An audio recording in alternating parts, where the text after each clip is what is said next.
RCB की जीत का जश्न, लेकिन जश्न ऐसा जो मातम में बदल गया।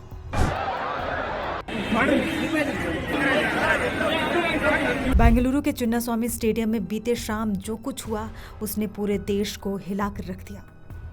भगदड़ में 11 लोगों की मौत हो गई और सबसे दिल तोड़ देने वाला मंजर तब देखने को मिला जब एक पिता अपने इकलौते बेटे की लाश के लिए गिड़गिड़ा रहे थे।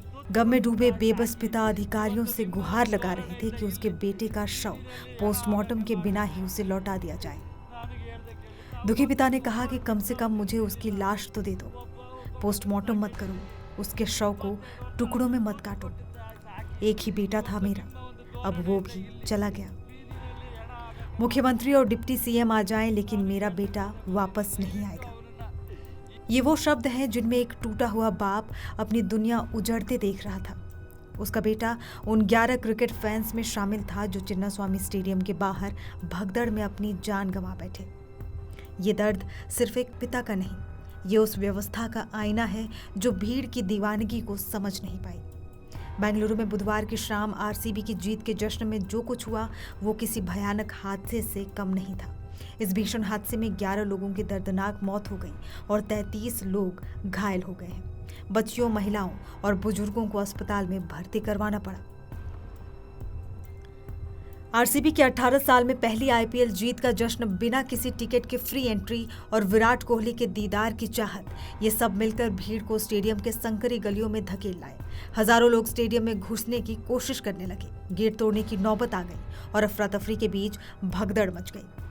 शाम 5 बजे जब तस्वीर साफ हो चुकी थी, एक जश्न ने 11 परिवारों को उजाड़ दिया था। भारत में क्रिकेट को जिया जाता है, लेकिन बुधवार की मनहूस शाम इसकी दीवानगी जानलेवा साबित हुई। विराट कोहली और आरसीबी के लाखों फैंस चिन्नास्वामी स्टेडियम के बाहर जुटे थे, बस एक झलक पाने को बेताब थे। कोई ऑफिस से छुट्टी लेकर विक्ट्री परेड देखने पहुंचा तो कोई कॉलेज बंक करके, लेकिन क्रिकेट की यही दीवानगी बनी मौत की वजह। बताया जा रहा है कि हादसे में जान गंवाने वाले सभी 40 साल से कम उम्र के थे। सबसे छोटे मृतक की उम्र महज 13 साल है। 3 टीनेजर्स और 6 20-30 साल के लोग भी मृतकों की लिस्ट में शामिल हैं। जानकारी के अनुसार यह भीड़ 1 लाख से अधिक थी, जबकि पहले ये बताया गया था कि जिन लोगों के पास या टिकट है सिर्फ उन्हीं को अंदर एंट्री दी जाएगी। लेकिन इतनी भारी भीड़ को देखकर अधिकारियों को लगा कि शायद सबको अंदर छोड़ दिया जाएगा और भीड़ को नियंत्रित किया जाएगा, और यहीं पर चूक हो गई।